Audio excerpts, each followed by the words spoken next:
Hello everybody, welcome to my YouTube channel. My name is Hafez and welcome to Dev Journey. Today we're going to be talking about the big O notation.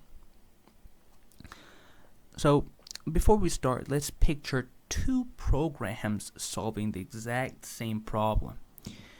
Both give the correct answer, but one finishes instantly and the other gets slower and slower as the data grows. You might ask, why is that? Well, the answer is big O notation. It's because of big O notation.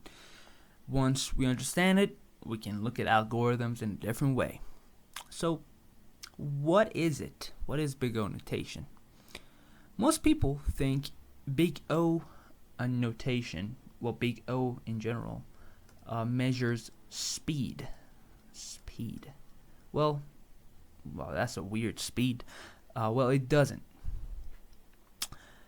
Big O actually measures how an algorithm scales as input size grows. If we keep feeding it more data, how fast does the work grow? Well, there are three things to remember. Number one, it's about growth rate, not execution time. A big O won't tell you an algorithm takes 2 seconds or 20 seconds, whatever. It tells you how the number of operations changes as input size, which is n, grows and gets larger, basically. Number two, it's independent of hardware. So if you have a fast laptop or a slow laptop and one can finish faster and the other can finish slower, it doesn't really matter because the growth pattern is the same on both.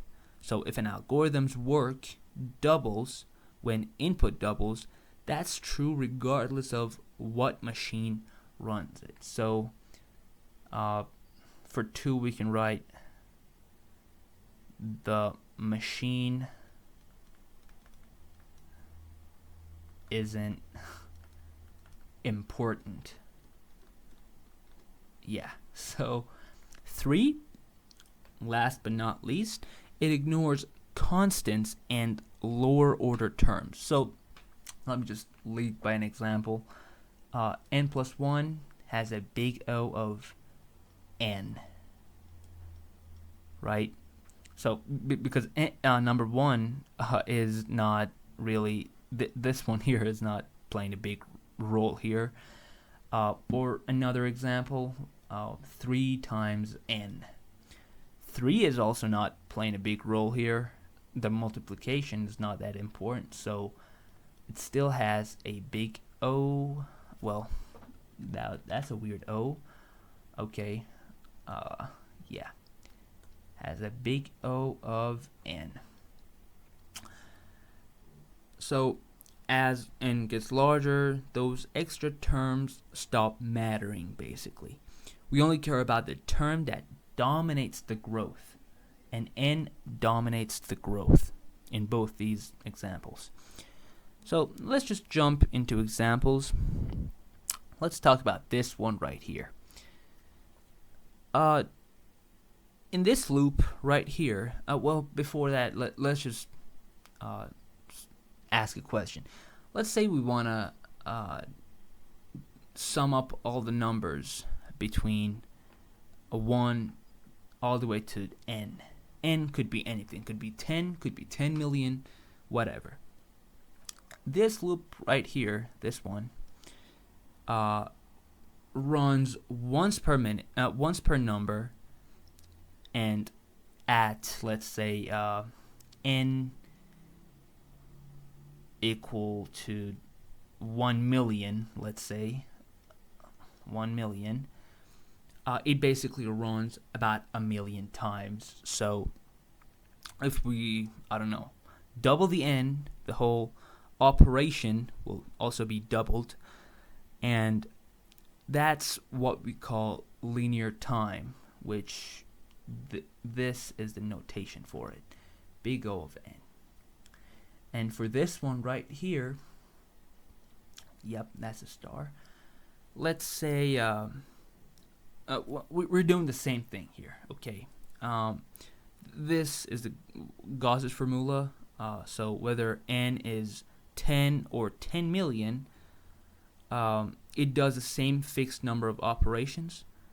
That's constant time, which the notation for it is big O of 1. Doesn't matter what the input is, the output, well, not the output basically, well, the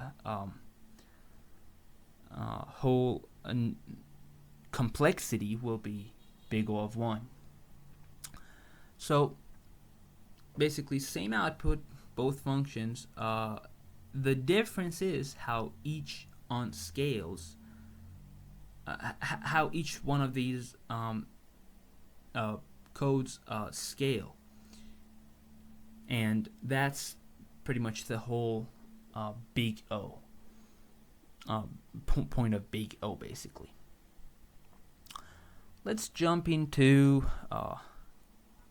the common complexity classes. And as you guys can see, we have 1, 2, 3, 4, 5, 6 classes, 6 main classes, we shall say. The number 1 is our constant time. Let me write it down. Number 1 is constant time. The whole work stays the same regardless of input size. We have also examples for it. We have arrays. Oh, I actually wrote it down right here.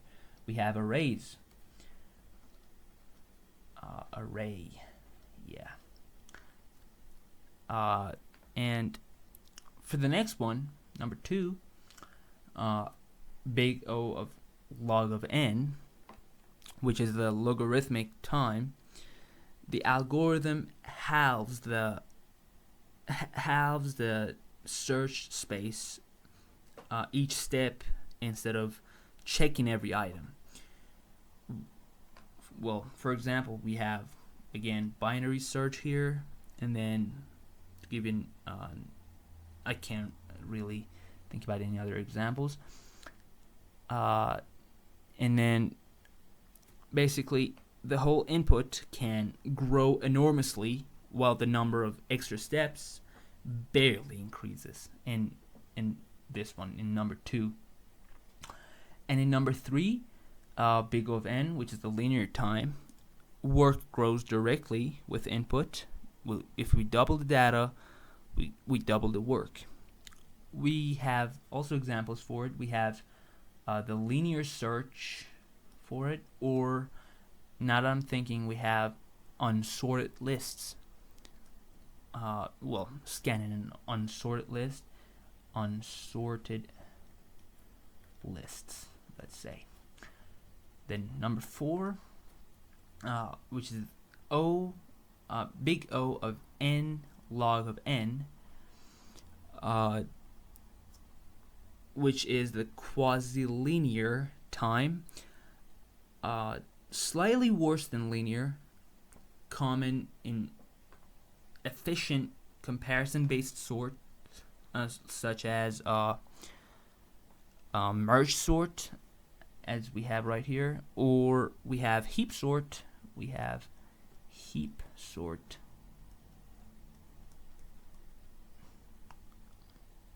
And also a quick sort on average.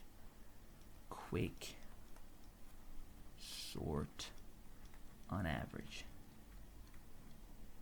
Yeah. This is generally the practical ceiling for comparison-based sorting. And the next one, which is number 5, big O of n squared, also known as quadratic time, typically comes from nested loops over the same data. We double the input and the work roughly quadruples. And examples for it are bubble sorts, selection sort, sort, and insertion sort. Insertion sort.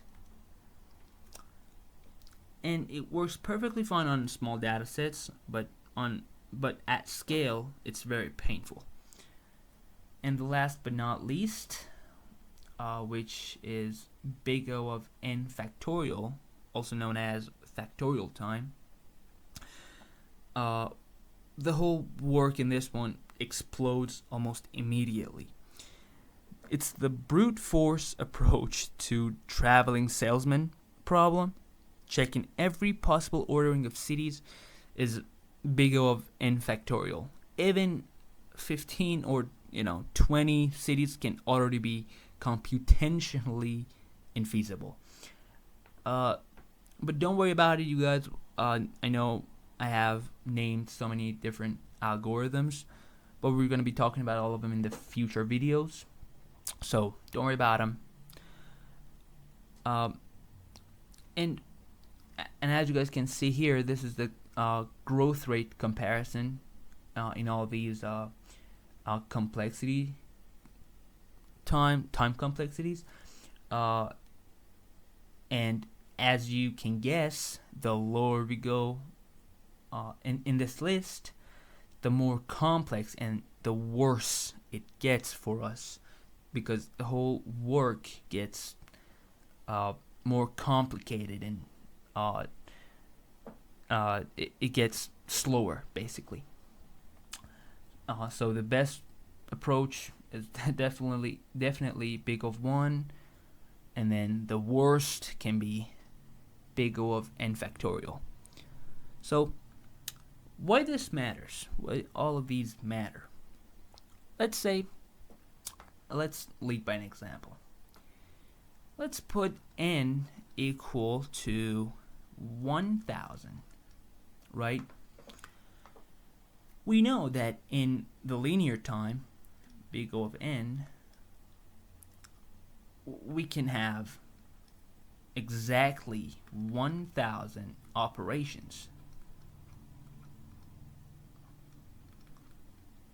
while in big O, well, that's a small o. By the way, you guys, it's completely improvised. So, yeah, big O of n squared, which is the quadratic time, we can have exactly 1 million operations.